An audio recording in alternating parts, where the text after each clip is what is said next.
They're not PC. So if occasional foul language turns you off, then you have all been warned. This is the calm before the storm. I don't know how long a fortnight is, but I know I'm not going to remember the next one. Get ready for the social hour.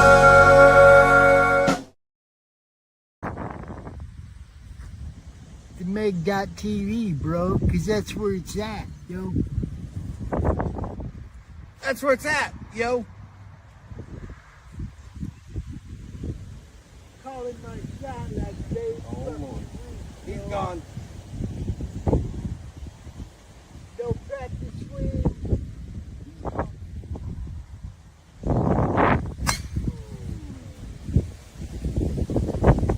Crap out of that one. Yeah, I did.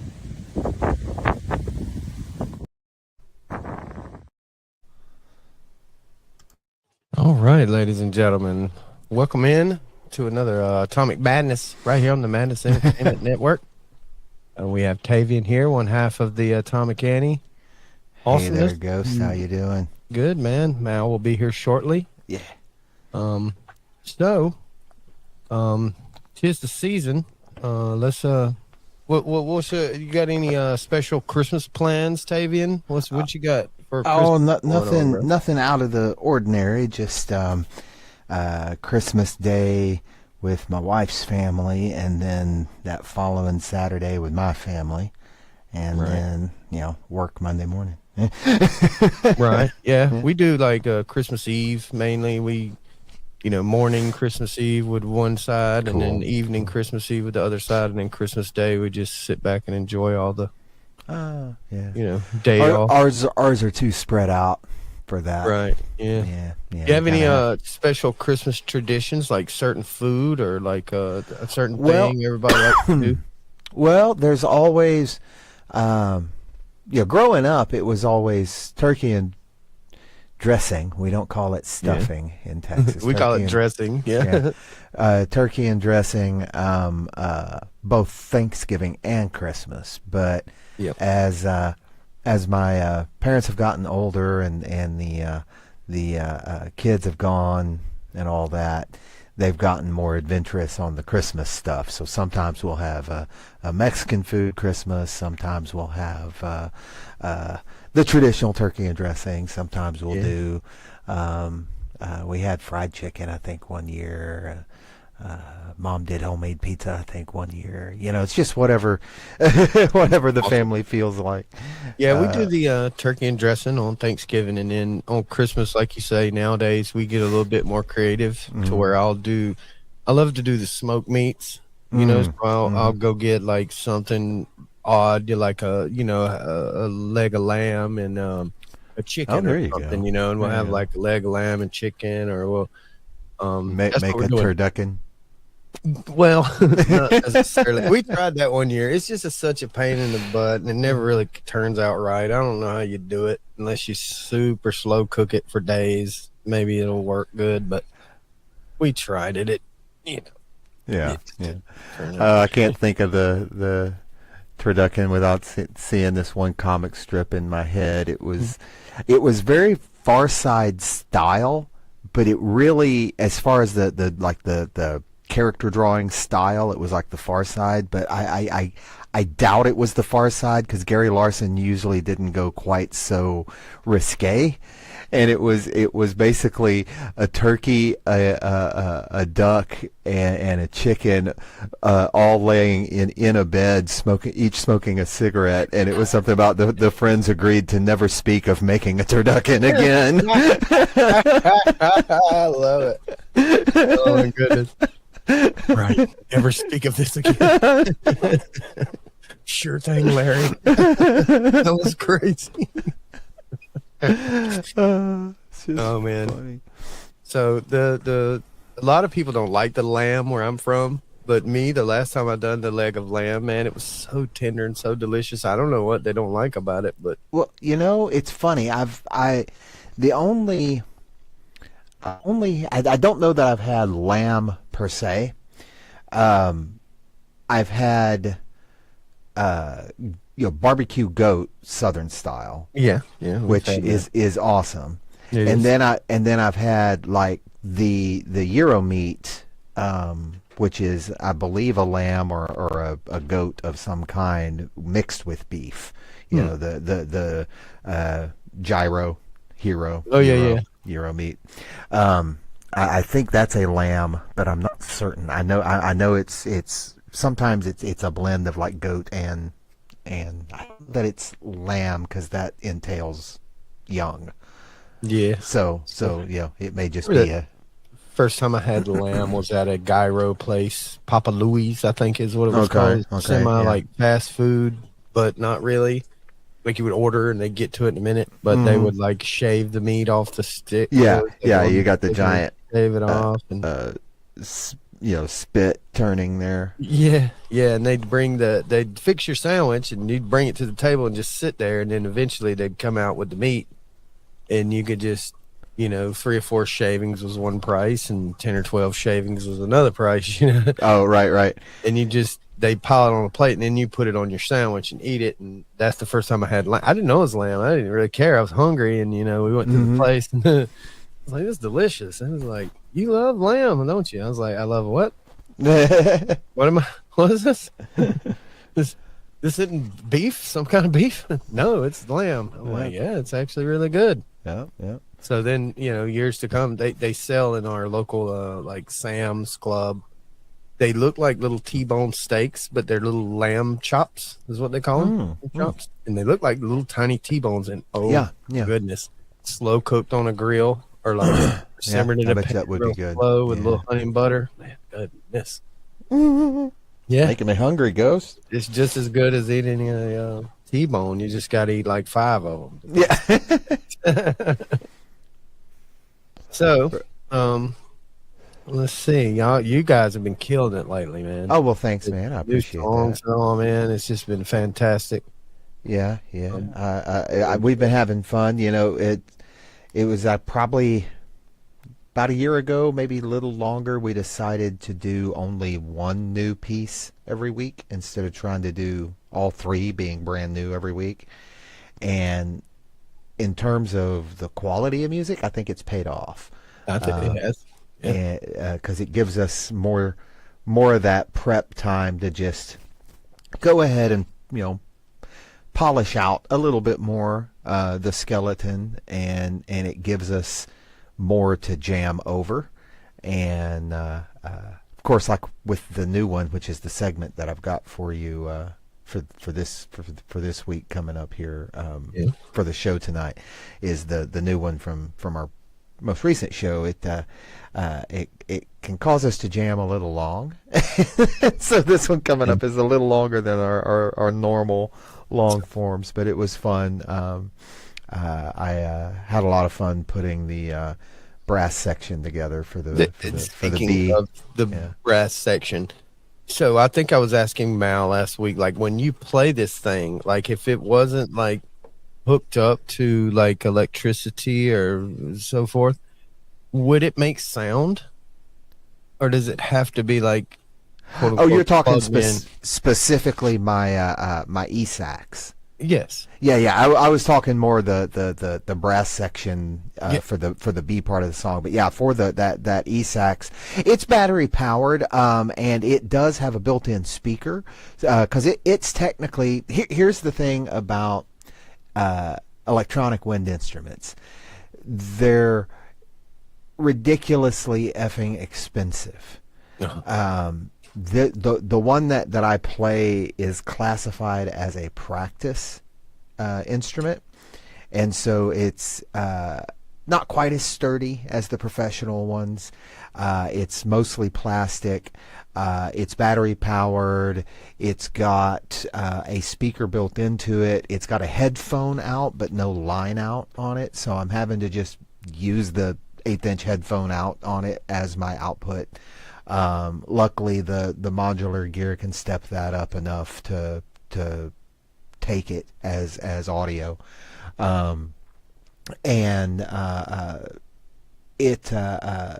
yeah, without power, with batteries, it would make a sound from itself, but the only way that you guys can hear it is if I plug that audio cable in. But yeah, it doesn't have any actual electrical cable running to it. It's just but yeah, all of that being said, like I said, it's a practice instrument, mostly plastic, and that was able to bring it down to a reasonable price of $450.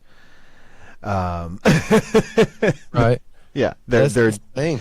yeah, the practice. real ones are nuts. The real ones are like $750 or more. I bet. And, So does it work like Bluetooth? Is this how does it actually play? How do we hear it when you oh no, it quote, makes unquote, hook it up? it makes its own sound, and I've got a basically a headphone cable running from its output. 'Cause like I said, it's got a headphone output on it. It's classified as a practice instrument, and so it's designed for you to plug a pair of earbuds into it for you to hear it while you play it. And then it's even got a little 1/8" input on it, so you can plug like I was about to say tape deck, showing my age, but you can plug a portable music player into it and mix the saxophone volume with whatever you're playing into it. And it's all for practice. I'm just hacking it, basically using it in more of a performance setting. But yeah, it has the ability technically where I could run MIDI out of it via a different cable into the actual MIDI rig and have it play any of my MIDI instruments, but it can't really do that because the dumbasses didn't really design the data cable properly. It's a micro USB B, and it's designed for you to plug it straight into your iPhone. Right. And there's not a cable that does that. You can find USB-B to Lightning, but they don't actually work for this. Yeah. Because the phone senses that the battery-powered device, which doesn't need USB power, senses it as needing power and senses it as needing too much power for the phone to provide, and so the phone can't even see its data. And so it's poorly designed for that. So like I said, technically you're supposed to be able to do MIDI control with it, but you can't. Yeah. I was wondering but yeah, no, it's got a lot of great built-in sounds, especially the saxophone sounds are really pretty good for fake, So a couple questions. So that's the type of stuff that I could utilize, if possible. The first question about it is, is it equivalent, the blowing style, is it equivalent to like a regular sax, or is it a whole different animal?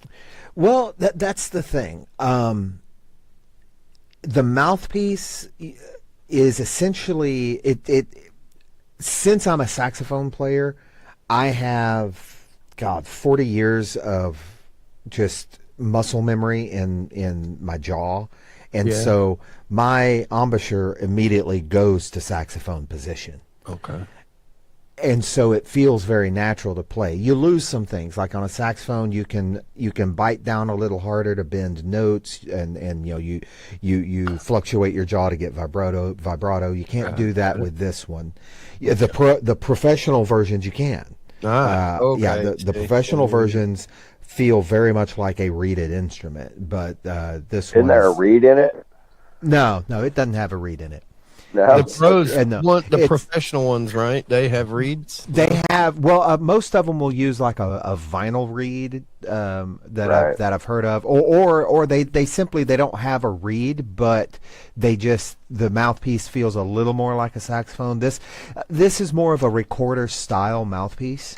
Okay. So it's more like, well, no, because recorders kind of have that lip indentation. So what am I thinking? It's like just a plastic hole, like the old school recorder. think saxophone mouthpiece, but you know how a saxophone mouthpiece, it's like shaved off to reveal the long opening that the reed covers. Just imagine it's not shaved down, and you've got the same slope on the top that you now have that on bottom, and it just comes up to a breath hole.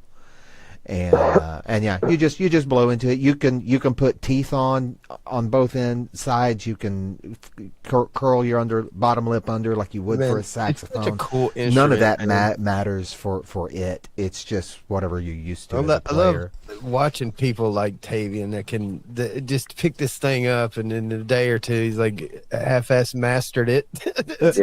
Practice instrument. That's how it went too. And then he just pops on live like playing it, and it's badass. Well, you're like, holy crap! Dude. What is this thing? What is this magical blowing stick he has? It's not so much that I just picked it up and learned it in 2 days. It is it's a saxophone. So I was a saxophone major for like the first half of my life. All the fingerings, everything about it is a saxophone, and so it was very natural. In fact, I was shocked at how much I remember all my scales, which is crazy because I hadn't played in about 10 years when I picked the thing up. But it was all, I went to college on that thing. I got a scholarship on that thing. Not that thing, but my actual real saxophone. Riding a bike, huh? Yeah, like riding one. It's in the closet. I'd love to pull it out, but the thing is so loud. You can't play a saxophone quietly. Not an alto. Not an alto. They're loud as fuck. Yep. And we'd have to mic it in the room, which would mean we'd have to turn the speakers in the room off and go to in-ear monitors, we've got the gear for that now, but we've never tested it. Pre-record it or something, right? to incorporate. I could do that if we really wanted, but it's so fun to play. I wouldn't want to fake the real saxophone. Yeah, I don't mind faking all the entire brass section with a plug-in, but it's like, if I'm going to take the time to play saxophone, I want to play it. Awesome, man. So, Mal, welcome in. This is the other half of the awesomeness we call Atomic Annie, Mr. Mal. So, I'll ask you a couple of the same questions I asked Mr. Tavian here. So, Christmas time, 'tis the season. Do you have any special Christmas plans, Mal? What's the Mal family doing? Just gonna exchange gifts with the missus. Oh, might have a party here at the house. Yeah. Just family and friends, Sure. I'm kind of late on sending out the invites for that, but I've been meaning to do it. So that's about as special as it gets here, man. How about you? Yeah, man. I mean, I was telling Tavian, I've picked out a chicken and a leg of lamb to smoke this year. Nice. For the Christmas dinner. I mean, that's basically the highlight of my Thanksgiving and Christmas is the dinner part. I could care less if I get gifts. I just want everybody to get together and hang out and talk crap, and eat good. Have a good time. Yeah, just be merry about the woes of the year and Exactly. the things we're going to do. Our New Year's resolution. I'm doing it this year, whatever it may be. Well, I solved that problem years ago, and I highly recommend this for slackers like myself. I made a New Year's resolution never to make another New Year's resolution again. Boy, I have stuck to that one. Yeah, that was the only one I could stick to, right? Yeah. Well, the last one I did, I followed through for 2 years, and that ended 3 years ago. I was a strength trainer for 2 years. Oh yeah, there you go. Yeah, that was a New Year's resolution. Got in shape, and I think I need to do that again. Winter is To be fair, looking fluffy on me. To be fair, your back got injured, and that's why you stopped. Well, I had a hip issue actually. Oh, that's what it was. Yeah, I knew it wasn't. Yeah, but I knew it wasn't you just saying, I'm done. Well, it was discouraging when I went from squatting 335 to like 180 and had to do tempo squats. You ever done tempo squats, Ghost? Yeah, I know what it's best to play a slow song. When you do the tempo squat, but you do know. Yeah. So Tavian, you probably don't know this, but tempo squat, regular squat, man, you go down, you come up, right? Yeah. Just as fast as you can do it. Tempo squats is 5 Mississippi down and 5 Mississippi up. So you do a squat in slow motion. Yeah. and you have to massively reduce the weight. So that was basically physical rehab to try to get whatever was wrong with my hip, to flush out and repair itself. But that was discouraging, but that's not actually why I quit. I quit because I wanted to do other things and I was broke. Yeah. So it's kind of twofold, So the next question, Mal. So is there any Christmas tradition that we always do at the Mal household? Yes. Thing we do, and it's every year, and Yes. what is that? Well, two things. But the first thing, actually, we just did. Me and the missus, we cook a big old bunch of fudge. And we cooked. Oh. Yeah, we cooked it up tonight. I'll take a picture of my dining room table and send it to you guys. Jonestown's fudge is phenomenal. I can only imagine, bro. Yes, there is. Yeah, Yes, there is. she has a secret recipe for peanut butter fudge, and it's Goodness. Man, it'll make you sick. oh yeah. I've so eaten good. way too much. I've eaten way too much peanut butter fudge at one time. Well, and that's what on Christmas what we do is we give away fudge to all friends and family. Yeah, man.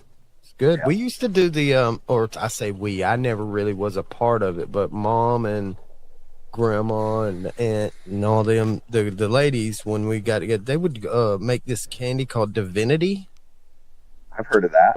And it's like yeah. like a powdered sugar cookie. Oh, It's Divinity all- is like one of my favorite things ever. all misformed and chunky monkey looking, and it's got nuts in it, and it's delicious. I mean, it's absolutely delicious. It's essentially the refined, elegant cotton candy. Now, don't get me wrong. I'm not saying the texture is the same. I'm just saying Like a cookie. it's pure sugar, but it's like I said, it's not looked down upon like cotton candy as being just pure sugar. It's pinkies up sugar. Yes, it's pinkies up pure sugar because there's nuts in it. You see. And it's got sugar on top of the sugar. You could Yeah. It's like It's dusted with powdered sugar. Yeah, it's like a sugar cookie with sugar on top with dipped in sugar, and it's delicious. It really is. Mm-hmm. It's not as chocolatey as fudge, but It is. it is. And the other thing is that I subject my family to two movies. One is Christmas Story, of course, and the other is Elf. Elf makes me laugh quite a lot, and it makes my wife roll her eyes, which makes me laugh more. Yeah. That's awesome, man. So, I was telling Tavian how impressed I've been with your last few live performances. It's been fantastic. It's been something I went back and listened to many times. Matter of fact, I took a drive today and just went back to the latest show and listened to it again. It's so good, especially the first song, which Tavian brought tonight, and it's Oh, cool. yeah, it's so good. That's why we was on the discussion of the electric sax here, and okay, Tavian, you probably know this quicker than anybody, if anybody would know it here. So there's a instrument, and it's like a little mini keyboard, right? And it's got a tube coming out of it. And you like blow it. That's a melodica. Okay, so I found a really nice melodica at a thrift store this weekend for $5. Oh, neat. It is brand new. It's even got the plastic still on the tube, the blowing part. It's Oh, like wow. somebody bought it and was like, "What the hell is this shit?" And just donated it. So I got it for $5. It And I'm sound my God. you'll hear it Awesome. you'll hear it on a lot of recordings and not realize you're hearing it because tonally it's very hard to tell the difference between it and a very subduedly played harmonica. And so, especially if it's just a melody line that doesn't have the characteristic like big huge breaths in and out that people will often intentionally put into their harmonica playing as expressiveness. Right. But it's got that same tone as a harmonica, and so a lot of times people don't realize they're even hearing one because it registers as harmonica. So But any yeah, advice on how to blow on this thing to make it sound the best? I've personally never played one. I haven't either. I would suspect that you just you will either be pursing your lips around it or curling your lips around your teeth just so that you get a good seal on the thing. And then I would start with what my private lessons instructor for saxophone always was saying when I was in college. It was a class we had to take, actual private lessons on our major instrument. He said, when you go to play any wind instrument, you want to first take a breath, and you want to inhale as though you've just taken a bite of the hottest bite of pizza you've ever taken. You know, that big that you do. You take that nice big breath that will take all the breath all the way to the bottom of your lungs, and then you try to expel that as slowly and evenly as possible, and make the breath last for as long as you can. And so you start there, and that will give you a baseline on the kind of air pressure that the thing is going to require. Mm-hmm. And then from there, you can just increase or decrease the pressure until you get the tone right. Because honestly, like I said, I've never played one. I don't know how much it requires to actually get a noise going, you know. But you'll know quickly. That's the thing about wind instruments. You blow one wrong and it sounds like a dead cat. So me and Java done a show a couple of Saturdays ago, and we kind of dedicated the whole show to like pianists or people that play keyed type instruments. Keyed instruments. Like accordions and things like this. So a couple of songs came up where these people were playing this thing, and I'm like, and I've seen Medeski, Martin and Wood live before, and the Medeski, it's one of my favorite pianists, organists, whatever you want to call it, of all time. He played one of these a lot, and I just thought, I was like, he's like doing like what Tenacious D does. He's like playing a toy, right. It's actually not a toy. It's a thing, and I was so happy. I got one. Well, you're of the age you should get this, Ghost, and this may be an actual blast from the past from you, because this is one of those super huge one-hit wonders from the 80s that is no longer played on any classic 80s radio. Uh-oh. Do you remember a song called All You Zombies? All You Zombies? No. It was by a band called The Hooters. The Hooters? Yeah. Well, they named themselves after a common nickname for the melodica, which was what one of the band members played. Right. But if you look up this song called All You Zombies. So it's a story. It's a song, and there's a whole story behind it, right? Mm-hmm. Oh man, this is awesome. Yeah, if you look up that song and play a little bit of it, you'll remember it. And I know you're old enough. You will remember this song. I wonder if I'll remember it. And you'll go, oh, I remember that was huge for about 5 minutes. Yeah.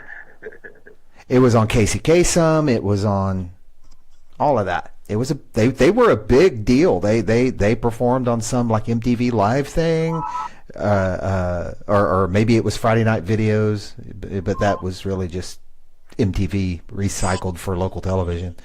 But yeah.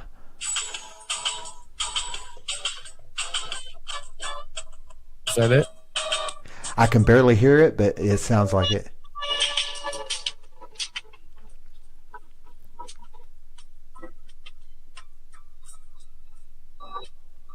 Throw it up for the audience, man. I just looked it up on my phone real quick. I was wondering if this is it. All right. Oh, that's it. Yep, I hear it.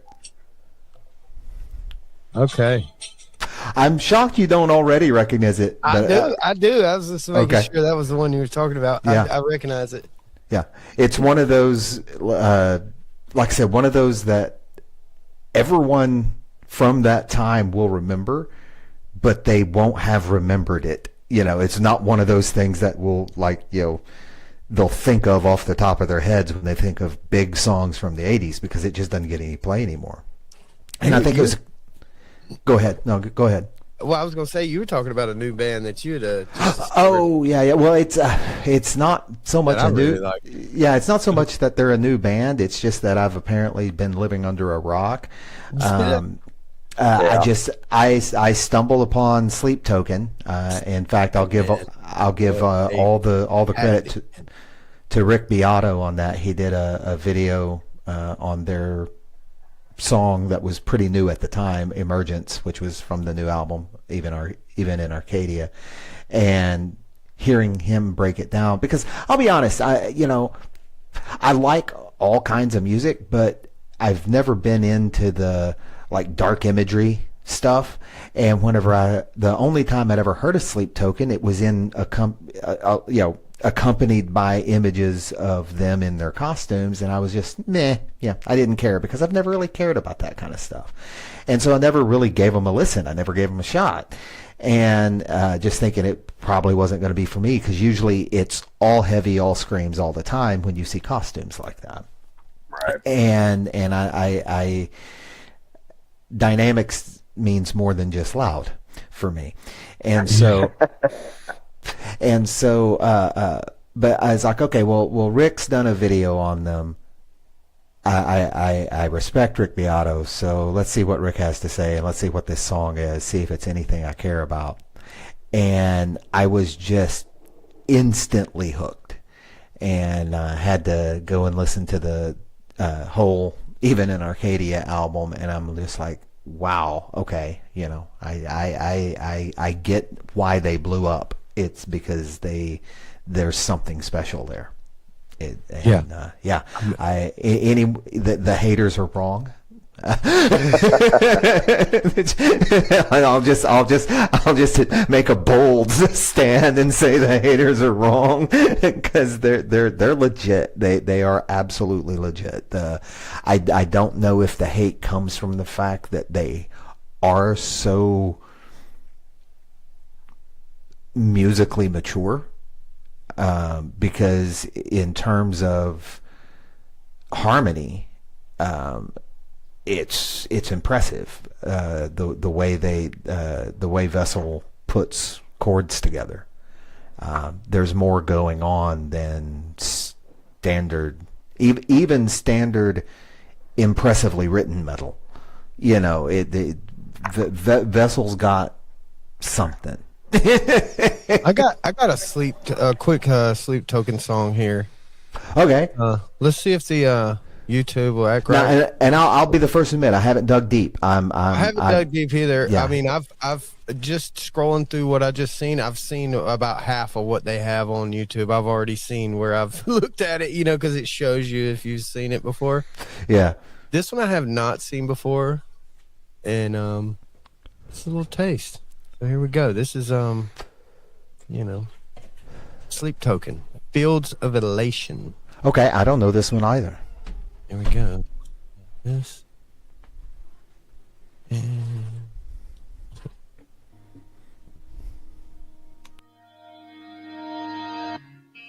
The daylight recedes and you listen.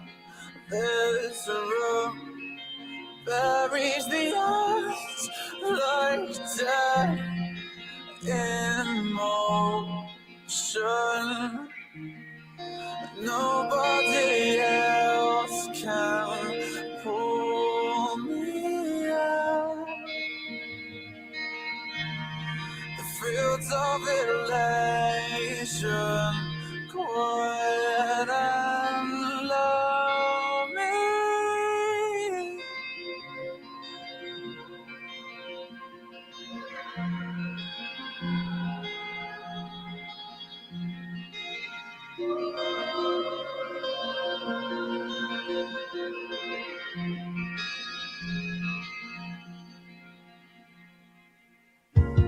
Your name is a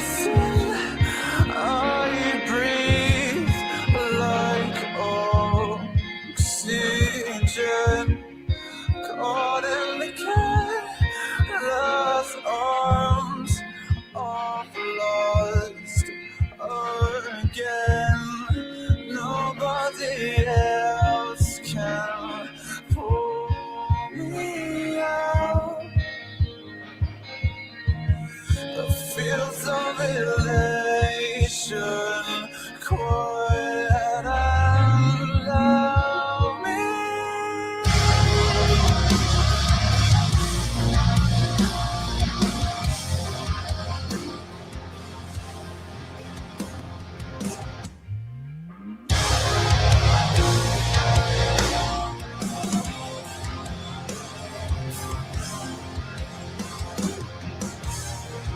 Nobody else can pull me out.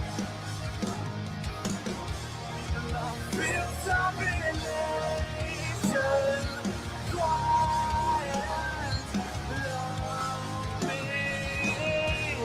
And nobody else can pull me out. And I feel some elation, quiet and lonely.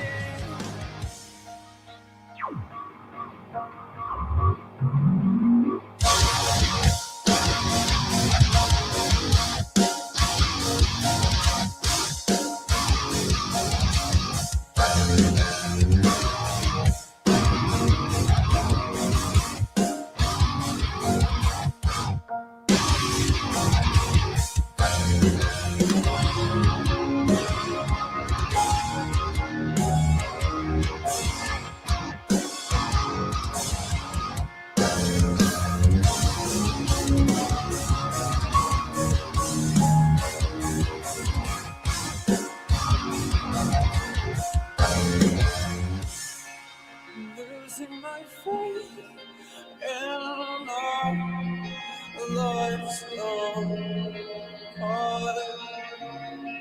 I'm losing my faith in all life's long part. I'm losing my faith in all life's long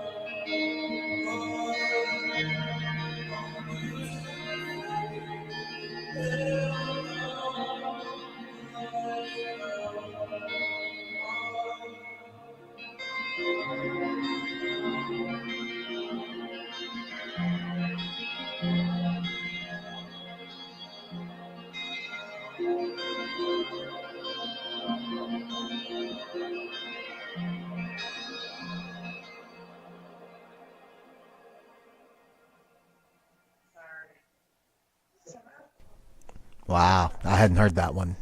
That one was from Yeah. 2016. I was about to say, That I looked it up early. I think that's pre-first album because their first full album was in 20.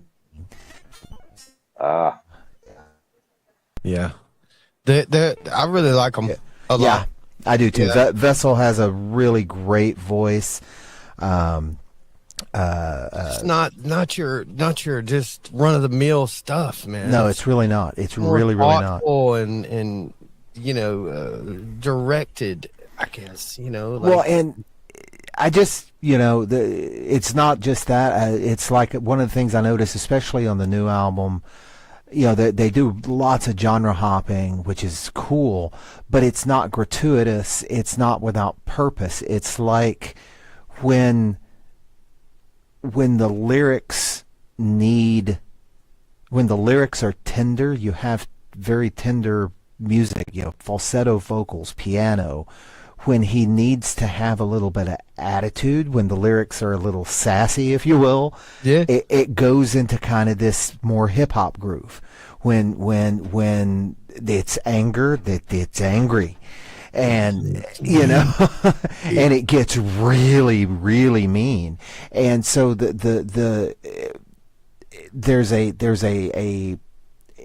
it's a very intentional, very planned emotional roller coaster that each song is designed to take the listener along on. None of it is just, oh, it would be cool if we did this. The more I've actually listened to what's going on lyrically, it's like, no, it's the style. It's not just the lick or the intensity of it. It's the whole style of the song shifts for what's being said at the time in a lot of places, and I dig genre hopping bands, and it's like most of the time they never quite hit that level.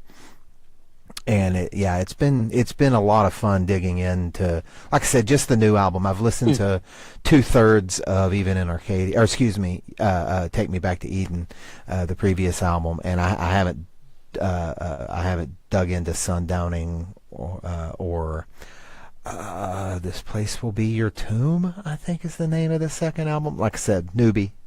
But I can see where I've shared it with people. People's like, you got any requests? You know, these streamers are like, you got any song requests? Yeah. Well, this has been a few of my requests of these songs, and they're like, what is this? Yeah. You know, and maybe they revisit it, maybe they don't. I know I do. As soon as you said the name, I was like, oh yeah. You know, I really like these guys, man. I mean, Sleep Token is, you know, to me, kind of up there with what's the Cambria? Coheed and Cambria. Coheed and Cambria, yeah. They're in that same. That's another one of my favorite in the what I consider to be newer bands. I say of the 20-year-old band Coheed and Cambria. Yeah, I remember. Dude. Second Stage Turbine Blade was 02. We tried to cover some of that. A band I was in, we tried to cover some of that. And we Coheed's hard, man. Bro, we had to just kind of make it into our own song, because playing it just like they played it was not really an option. No, they're awesome as shit, and we Yes, are not. they are. You know, we're okay, but we're not that good. Well, and you've got Claudio. Here he is in a band with I can't believe I've forgotten his name. I'm sorry, dude. The other guitarist, Travis. Oh, yeah. Travis is a master. Travis is amazing. And Claudio, but Claudio drives that whole shit, dude. I know, it's just like Claudio takes all the solos while singing. And it's like you've got Travis over there playing rhythm on half the places where great. Yeah. Oh man, give me a solo too, man. Well, I think I know what's happening there. It's just Claudio writes it all. Yeah, he does. He does. I think that's what's going on, and that's not to poo-poo Travis. Oh yeah, that's no secret. It's Claudio's baby. It's always has been. When I found that band, the I guess Claudio or whoever the lead singer guy, he had like this giant afro, and he looked like or something. You couldn't even see his face. He had this giant like still does.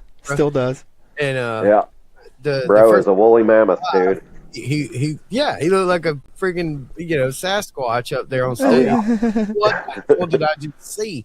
It's fantastic. And then the next time I seen him, he was like clean shaven. He was like bald headed. I was like, "What is this? This is not." Oh, I've never seen him with anything, but I've seen him. Cut his hair with it cut. When was that? Crazy.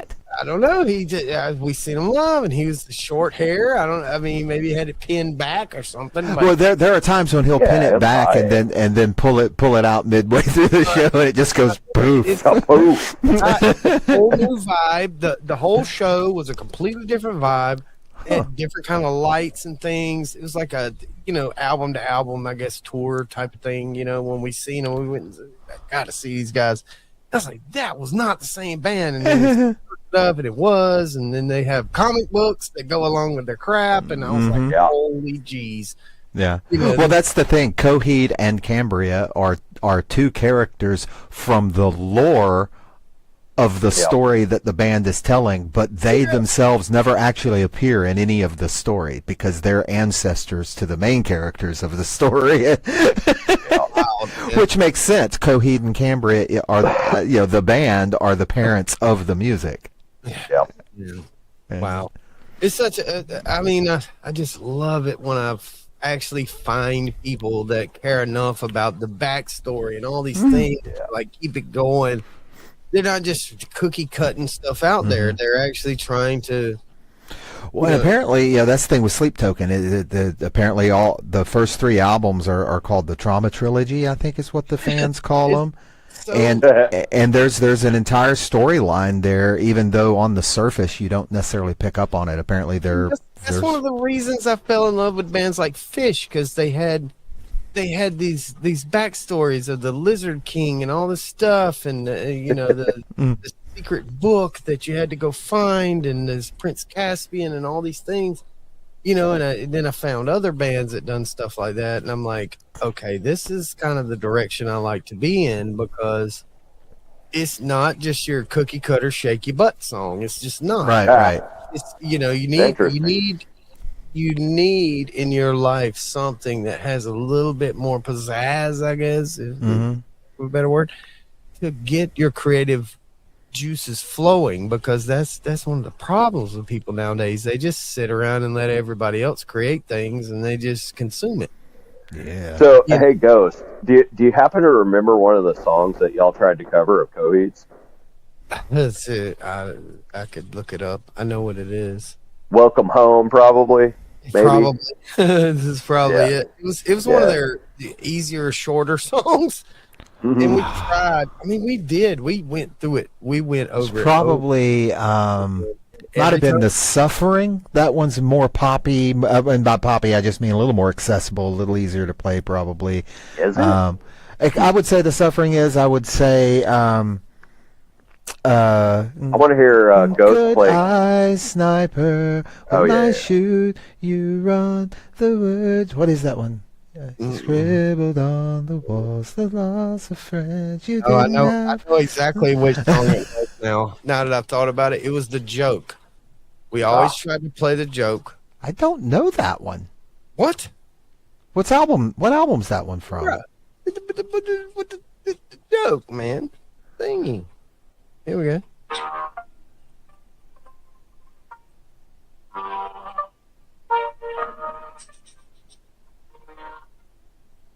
Is that off Black Rainbow? I can barely hear it. I'm hearing like every third note.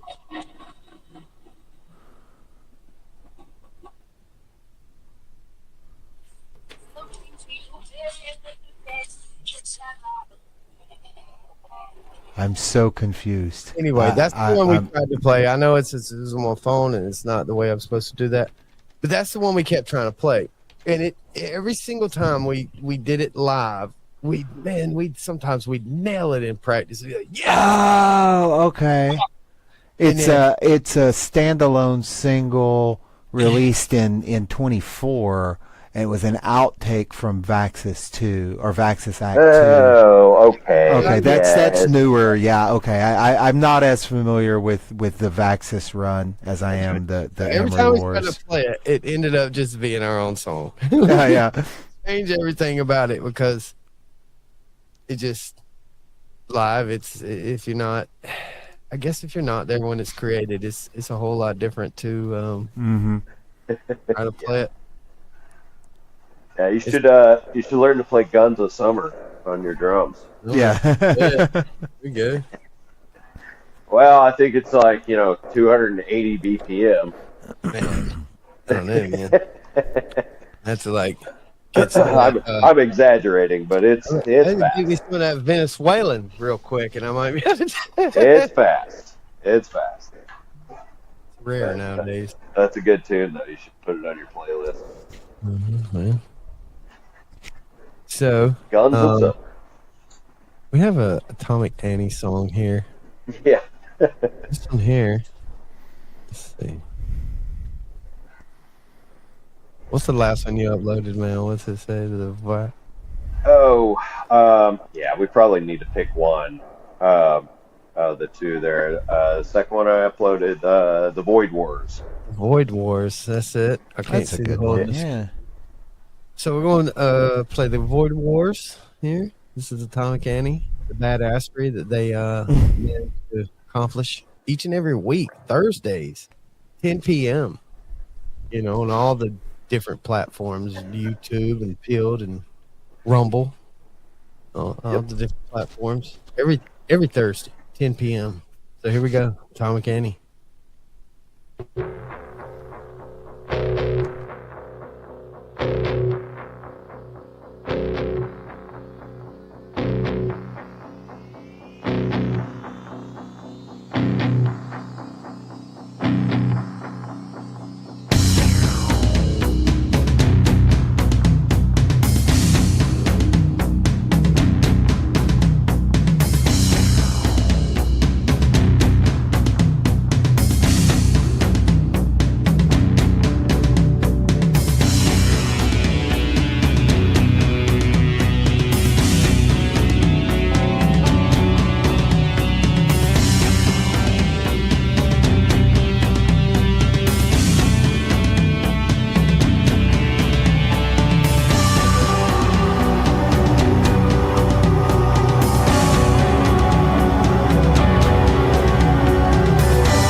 Fantastic, man.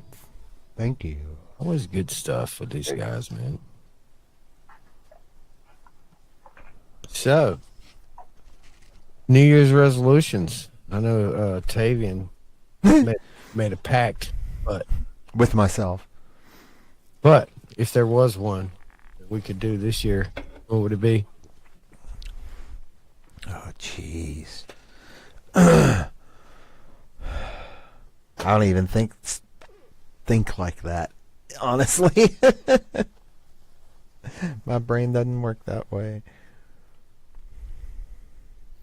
You know, you could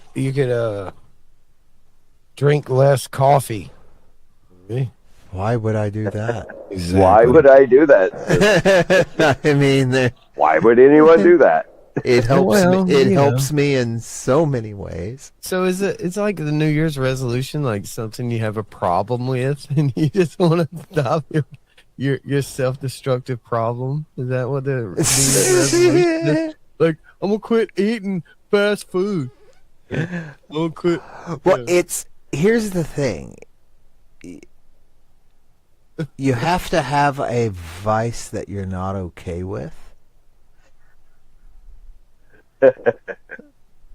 And which vices are you okay with? All of them. Okay. Yeah, he's good with all of them. Yeah. Well, you know. What was it? Popeye used to say, "I am what I am." Yeah. Yeah. I is what I is. I am what I am. So Yeah, I'm gonna drop 15 pounds of fat. That's what I'm gonna do. How about that? that'll work. It's a good one. Probably won't lose any weight. I just transfer. I just transfer. It just becomes muscle. Not like I'm some kind of hulking guy. It's true. Like 2 years hardcore working out, I stayed 200 the whole time. Yeah. Yeah. Me, I'm the same way. I'll get a little dumpy, then I'll start working out, and I'll get a little chiseled, but the weight kind of stays the same. Yeah. It's like, well, which it's a one good do- thing, right? Which, Kind of what you want. which one do I want to lug around, the muscle or the fat? I would like to lug around the muscle. That would be a preference. Yeah, but it's such a pain in the ass doing all that muscle stuff. Yeah, like Yeah, working out and well. stuff, man. Jeez. Well, I can do a caloric deficit, and I'm not going to do the gym membership. Can't afford it right now. Slow squats and stuff. Dang. Yeah, well, that was me trying to get back Like, to do the old school squatting. with a stick and some 300. jugs of water. Yeah, Just get some that's what I'm big, going to do. small jugs work- and big jugs. I work in the shop too, man. It's not like I don't get exercise. I built a air scrubber. I'll have to post some pictures of that. Keep my lungs healthy in the shop. Cutting a bunch of exotic woods. Exotic wood. Oh man, I love the smell of a wood shop. It smells better than a Bed Bath and Beyond to me. It smells so good. Or was it? No. Was it the one with the Oh, Bath and Body Works. Bath and Body Works? That one. Yeah. Yeah, I always intentionally just refer to both places as Bed Bath and Body Works. Yeah, whatever. It's the same. But it smells better than that in a wood shop because I just growed up. I can remember like raising the back door of the truck or opening the back doors of the truck and be blindfolded. Just like, yep, that's hickory. Yep. Love the smell of hickory in the morning. Or yep, that's oak. Bunch of cedar. I took 6x6 posts and made a bunch of lumber out of them to build this stuff in my shop right now. It was cool. So All good. milled by me. Cedar's delicious smelling.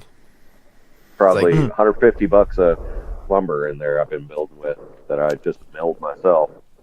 See, that's another thing with like smoking meat. You know, you learn how to when sawing wood lets you know how it's going to smell when it burns. Especially if your blade's not brand new. No, yeah, especially if your blade isn't entirely sharp. Yeah, so Yeah, it kinda that'll do burns it. to So it's a good smell. You have to sand it It off. is actually It's a good smell, but you know, really you always bad for your product, though. Little real-time Because they're gonna be shishugibon dead. as you go. Yeah, Shishugi Bond. I'm gonna do that to guitars. Just Shishugi Bond some guitars. Yeah, That'll look good. That'll look burnt- really good. burnt Especially all like and then do an epoxy over it, like a clear epoxy. Yeah, probably. Yeah. It's like what they do with the rusty old cars. They just kind of sandblast it a little bit and it's just poly right over it. Just clear coat right over the rust and everything. Those are Oh so yeah. good. Yeah, Gotta preserve that patina. works and all. You know what I mean? Just, Soon that'll get really popular, and then people will start taking brand new cars and sanding down spots on them in Really? places that normally get wear on it. And bro, then, I knew this guy that built this fancy log cabin, like in the woods, huge pond in the back, so cool. And he put this tin metal roof on the house, right? And he wanted it to look like patina, so he had these roofers go up there and put this chemical on the fancy tin roof to make it kind of rust a little bit. And then he was going to apply this chemical on top of the rust, and it was going to look cool and all that. Well, they must have put too much of the rusting chemical because No. after a couple of months of being lived in, the roof was leaking. I was like, why would you do that? It's eventually Well, you got it to rust. yeah. it's like poking a hole in your tire. Like eventually it'll go flat. No, a screw's still in there. Yeah, You know, there is a time and a place for the art of relicking. yeah. And it's like if you're repairing an old home and it's got plaster walls inside and a big chunk of the plaster has come out. That's where being able to put in new plaster and relic it to where it looks proper would be good. Or like we were watching some show the other day, and it was shortly after they had finished restoring Notre Dame after the fire from a few years ago that almost burned the whole thing down. And it looks like a brand new building. And I'm just like, so much of it was lost, I guess. I mean, they did their best. They maintained the architecture. They built it back correct, in the same architecture. But it's just like the stones are all brand new. And I'm like, I don't know. Part of me is like, man, they need to throw some moss up there or something, and smear it around, because that's supposed to be an ancient building, or at least several hundred years old, and it looks like it was built the other day because it was, and it's just kind of sad. A lot of the castles that are black, they're not black. It's just soot. It's just soot. Right, Yeah. right. Being burnt. Because of all the. Well, no, not from being burnt, like from all of the fireplaces Yeah, over so many years. That and algae. yeah. All right. They're not black. We have They were white. They were new. Yeah. another song here from Atomic Annie. Which one is this, Mel? What's it called? The first one? It'd be the Long Road. The Long Road? No, I haven't heard All this one in right. a while. Fantastic. Here we go. Atomic Annie, ladies and gentlemen.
wonder who was plucking that string there. It sounded nice. That would be Mel. Guys. Thank you. Man. What good stuff, man. I haven't heard that one in a minute. Yeah, same here. All right. You know, I was thinking to do that one. redo. To do that one live, it's going to sound a lot different because I'm playing a lot of different stuff on guitar, and so I'd have to kind of have to learn it. I'd have to learn what I wrote back then, or what I improvised then, that you hear in that recording. You know? Yeah, there's a couple of sounds from boxes that aren't in my rig anymore there too. Oh yeah. Yeah. I'm meaning to add them back. I just don't have physical space for them. I finally have inputs for it now, but I don't have the physical space. Okay. Crazy, man. Yeah. Things evolve over time. Well, I mean, if we do it, then we just make it sound different. That's Yeah. just what we do. Yeah. Just improvise. Just move along, right? Yeah. If you can't get those heads for your drums anymore, then, you know, you find new heads. Yeah. Yep. Yeah, fair point. It still sounds the same, similar. All right, so it's a new year coming. What are you guys gonna do? Y'all gonna do? Yeah, I hope you put together like a CD, something like that, man. Something you can. I don't know if we'll do physical media. I do need to take some time, sit down, and do some remixes, though. That's for sure. In a CD, I need to start penciling that in. A CD, it's. Come on, man. We It's need a a lot. physical. I want a physical costs copy. money. It costs a lot. I'll send you Yeah. some CDs. Man. Damn it. We've been down that road before. It's kind of the reason we are doing Atomic Annie now. Yeah. You have to you have to make so much. Yeah, you have to sell so many just to break even. Yeah. Yeah. You have to sell. Geez, if you want to actually press, or not press, but do them as real CDs, not as just CDRs, which we didn't. we could only afford CDRs the last time we tried. Just burnt CDs from the computer, right? Yeah. Well, but done at a factory, so that you've got the J case, you've got or the jewel case, you've got the insert, you've got a 4-panel booklet and color printing on the disc and all that, but it was still CDRs. Oh man, these those are like CDs in the gas station, man, sitting on the counter, man. Trap music, man. It's just $3, 3 songs, $3. There we go. I don't even think I have anything that would burn one anymore. My daughter computers don't have them anymore. My daughter wants a CD burner, a CD/DVD burner for Christmas. I'm like, seriously? She's like, yes. I'm like, try it's coming back. everything. Yeah. She's like, Okay. it's a CD. It's cheap and easy, and that's what she was saying. I was like, what? So she keeps me in touch with the with the younger crowd, and she's like, it's the thing. Like everybody wants CDs now. They want to be able to hold it and put it in the thing, and not have to worry about their phone. We want to listen to music, and we don't want commercials. And we don't want to have our phone. We don't want to do the phone thing. We just want to plug it into the old school stereo with the big speakers and let go for an hour. Good. Well, that's really encouraging. Mm-hmm. Yeah, that's what I told her. I was like, sure, we'll get you a CD burner. I want to learn how to do it too with the new stuff, Now just get her listening to entire albums all at once instead of burning a mix CD. Right. or as yeah, that's what a mixtape used to be. That's right. I've gotten confused now because everyone's been using the word mixtape wrong for the past 15 years. Yeah. My little girl's so like 80s. She's so 80s with her dress and the whole way she goes about herself. I'm like, you're 80s and don't even know it. You are this. You're dressing like it. You're acting like it. The whole thing, And the 80s were awesome, because everybody liked everybody in the 80s. We just wanted good art. We wanted to, and it was crappy. All the art and stuff was kind of crappy, but it developed. Nah. There was plenty of great stuff there. What are you talking about? Ghostbusters and Back to the Future both came out in the 80s. I'm an 80s baby, so. Anyway, so I told her, I was like, sure, we get you a Pretty Hate Machine came out in the 80s. Oh, yeah. It was weird that it came out in the 80s. Such a 90s thing, you know? Yeah. I mean, granted, it was 89, but. Or probably, was it 88, actually? I don't know. 87.5. Think about it. It may have been 88. So, and I told her, I was like, that's such a good thing to get into, you know, just like it gets her away from these tablet games and things, you know, because I like a good video game like anybody else, but some of these like tablet games and this Roblox stuff, and it's just like mundane. It teaches you nothing. Absolutely nothing. Yeah, nothing. A little bit of eye-hand coordination, but other than that, it teaches you nothing. You have no problem-solving skill, like old Mario's and stuff. Just like a maze, and you had to figure it out, you know. And once you did, you felt so accomplished because you figured out the little maze and the little, the like Zelda. You had to figure out the strategy on how to beat the bad guy. And first time you heard about a warp zone in Mario, and you actually tried it and it worked. You're like, oh, it was like magic. Yeah. It was a magical moment. You can run across the top of the screen? Yes. Yep, sure can. Choo, choo, choo. Yeah, man. Yeah, Or when you finish Zelda and realize you can play it again, but like you've got all your hearts. Yeah. Oh, yeah. Man. Yeah, I never finished the first one, man. I did with help. There was a Nintendo Power that came out. I want to say it was a Nintendo Power. Came out with a full map. Okay. And that got me through the first game. And Nintendo then Power. I'm wanting to say the same thing for Zelda 2. The real Zelda 2, not the fake Zelda 2. Well, there's a part in the first Zelda game that if you didn't have it's like the Lost Forest, and you go into it. Oh yeah, it's you have to go up, left, right, up, down, left, up, in order to even get to the castle. Like if you didn't have access to like a map, what was that magazine? Nintendo Power. Yeah. Nintendo Power, yeah. Oh, okay. Yeah. It was actually called Nintendo Power. That was one. That was one anyway. There were a bunch of them, honestly, back then. Nintendo Power was the official one that they would release.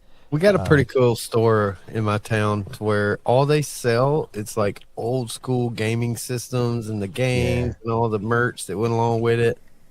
It's almost like a thrift store, thrift gaming store, but it's all like regular price. I can see, young kids, there being an appeal of going out and buying just going out and buying a finished game.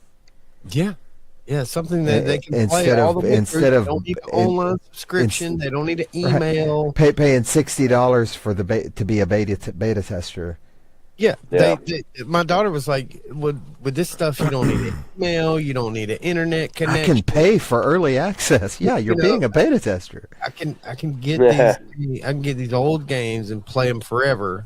And you don't need, all you need is power. Oh, and if you find an exploit, they won't patch it away from you. No, you can just use it forever. Yeah. Like the little hacks in most of the Marios, you could find this little spot in the cave somewhere. We could jump on a turtle shell and just keep jumping, and it would just ding, ding, ding, and give you Oh, right, I remember those infinite 99 lives. Yeah, the little hack. You could just ding, ding, ding, ding, and get like 1,000 lives, whatever, and never die again. And just like. It's like having all the hearts in Zelda. Like, you'll never die. all the stamina and all the hearts. Yeah. Or controller based cheat codes. Yeah. I remember.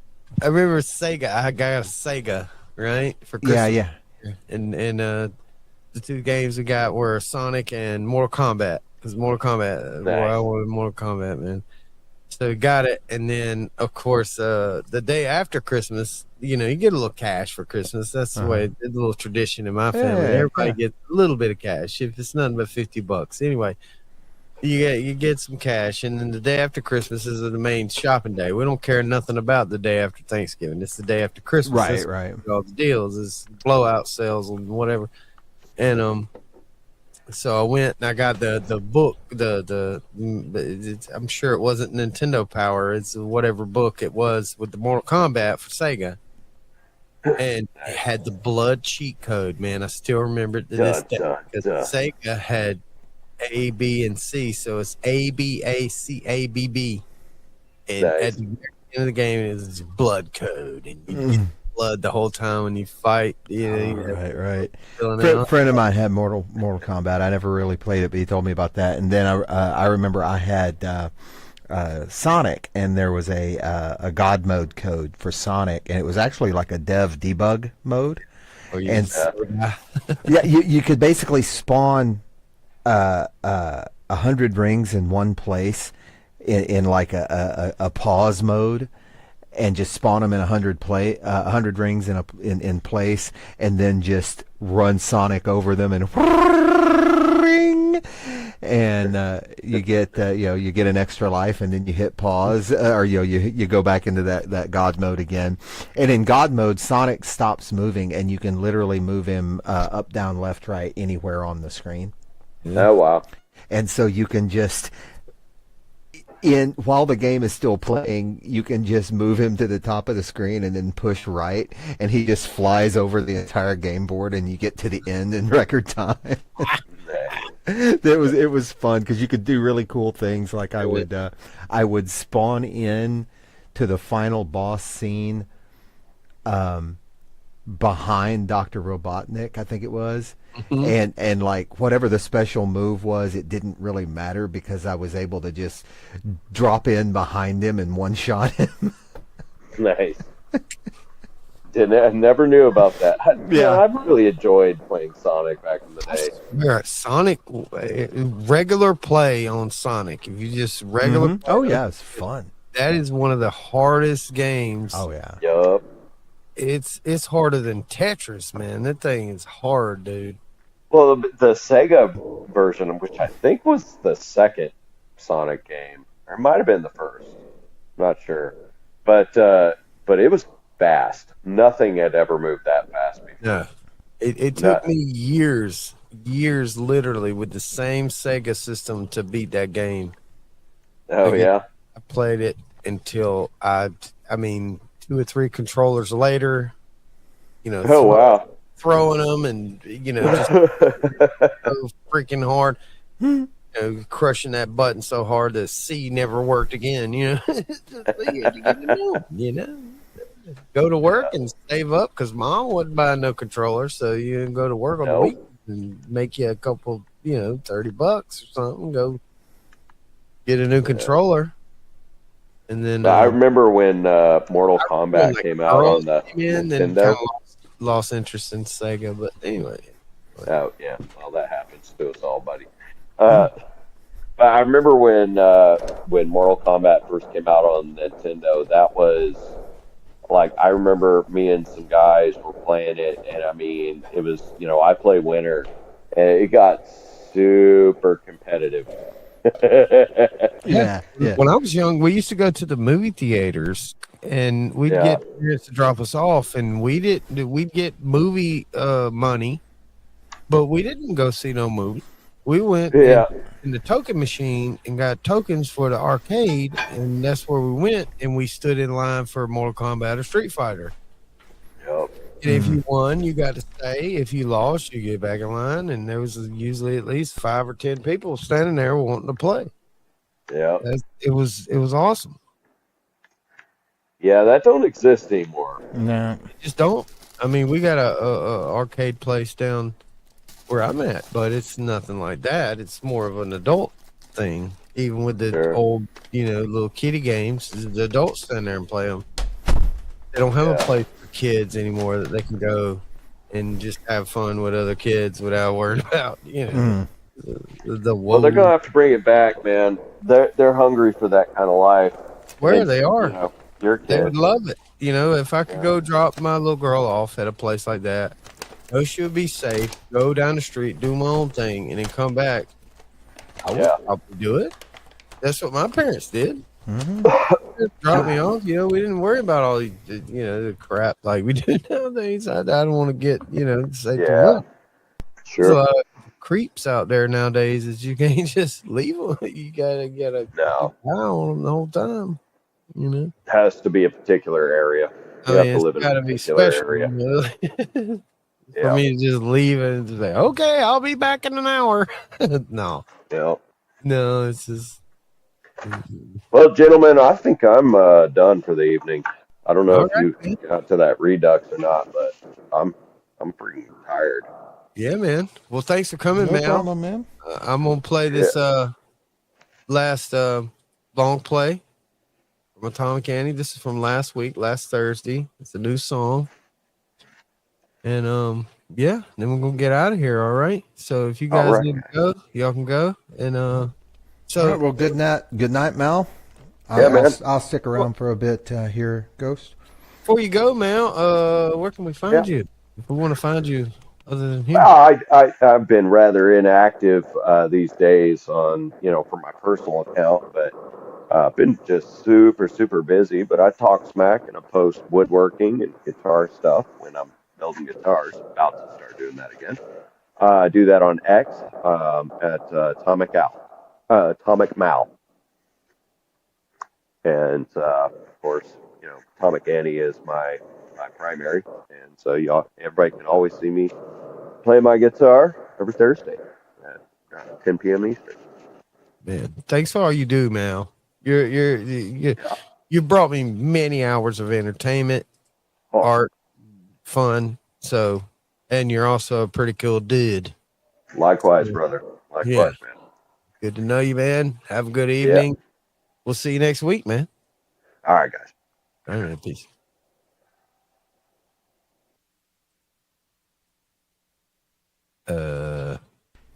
Should be there. You should have it. What I do? Hold on. I changed my. All right, I got it. So I'm gonna play this. I don't know what I did to this screen, but I'm gonna play this redo. What's the song called? Do we have a name? No, it's the brand new one. We typically don't name them until we shorten them and mix them.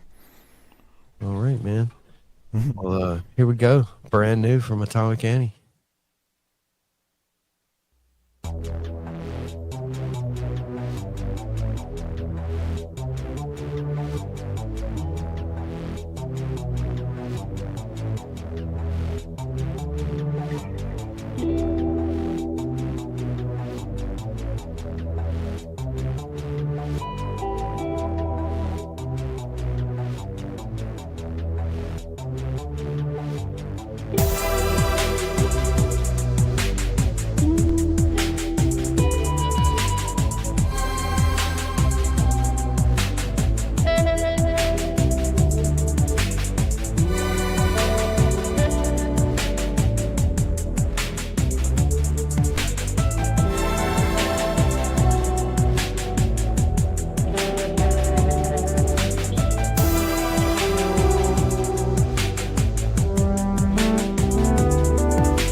fantastic. Yeah, Once that one was again. fun. Man. So is it hard to get Mal to turn his crap down? Because he's so awesomely loud. No, no. In fact, we typically we often wonder if he's loud enough because of everything else. That's the thing about playing live in a small room with studio monitors is you are trying to get the mix that sounds good for the music that we know will sound good for you guys, but we still have to be able to hear ourselves. And so it's a really tough balance to go, like, because Mal doesn't have a guitar amp, that he doesn't have any other monitor for himself but other than where he sits in the mix. Yeah. And so that's a really tough thing that most live guitarists don't have to worry about. Most live guitarists have a monitor mix somewhere where they're a little bit louder. And so yeah, he's pulling off some really intense active listening, because he's not only having to listen to what's happening in the music and have the ideas off the top of his head to then play them, but he's also having to really intently listen for himself in the room, in the mix, so that he knows that what he's playing, especially in places where he's doing the really textural stuff, there are times when I'm not sure if what I'm hearing is him or one of my synths. Yeah. Because he gets into this really nice texture area, and if he's not careful, he could easily play like a wrong note or something, and it would be obvious as soon as you hit it. But if you're not really listening and really paying attention, you can really get into trouble in the situation we've got ourselves in. And there's really no way around it, because we need to hear also actively what you guys hear. We need to hear that in the moment, because we don't have a producer.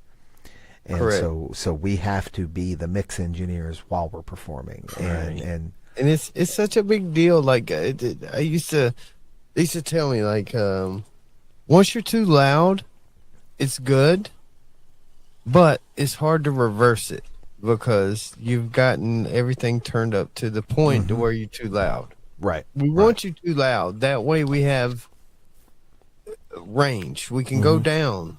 If you're loud as possible and we still can't hear you, bro. Right.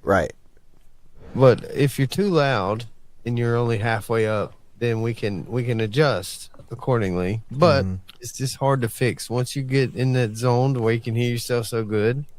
Well, and that's why I've hard only to go really, back.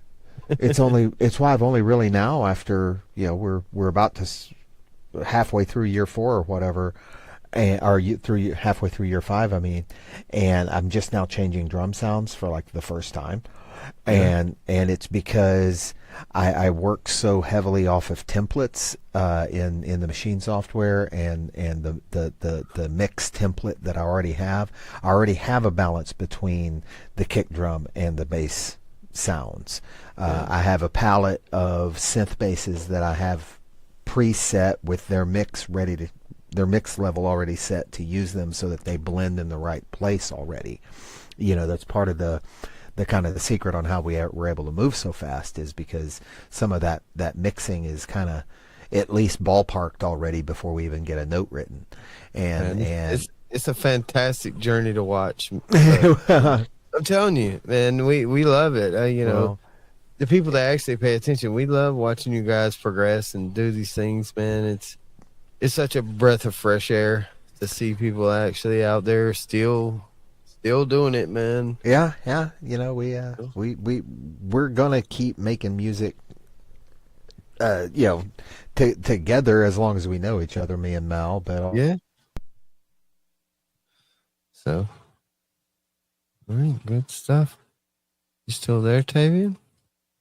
Did you? I'm here. Okay. I lost you for a sec. Oh, weird. No, I'm here. Okay. All right. So, Good stuff, man. Yeah. We're on in now. Where can we find Tavian? Well, you can find me. I'm rarely, actually, much like Mal said earlier, I don't really touch my own X account. That's really all I've got on personal is at Chaoctavian, CHAOCTAVIAN. I typically you can find me on the Atomic Annie OP1 X account most of the time. And you can find us on YouTube and Rumble at Atomic Annie Music, and then just plain old Atomic Annie on Pilled. Good stuff. So yeah, well, thanks for having us tonight again, Ghost, and it was good talking with you, I brother. love it, man. I love it every time. Here we Cool, go. cool. This is the all my links, right? Yeah. Yeah, there it is. All my Here. links. Yeah, there You it can is. find them anywhere here. Mm-hmm. Support these independent artists. You know, people that are doing it, even despite all the mess in this world. They're still creating badassery, music, art, things like that. You'll only get this at the Madness. So, thanks, Tavian. Thanks, Mal. Thank you guys for coming out. We're going in the stream. I hope you have a great Christmas, and I'll see you next time. All right. Take care. Hey, man. Peace. All right. Bye.